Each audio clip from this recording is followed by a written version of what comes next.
তখন মীমাংসার পথ হিসেবে আমরা প্রপোজ করছি, ঠিক আছে আমরা এমন না হয় যে ওনাদের কথা মতো তারিখটা ঠিক হলো, আবার আর এক দল না বলে ওনাদের কথা মতো তারিখটা ঠিক হলো।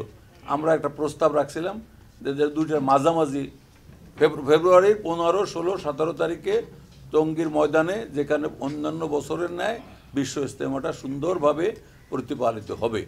আমরা কোনো কথা চাপাই দেই নাই। সরকারের পক্ষে থেকে আমরা ওনাদেরকে কিছু করতেই হবে এমন কোনো বাধ্যবাধকতা বলি নাই।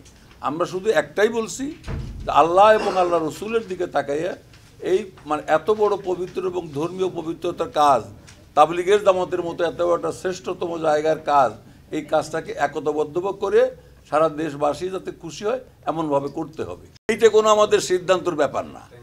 যারা এদেশে যারা আসতে চান এবং যদি কেউ আসলে এদেশের শান্তি শৃঙ্খলা রক্ষা হয়, আমরা তাকে সসম্মানে অবশ্যই আনবো।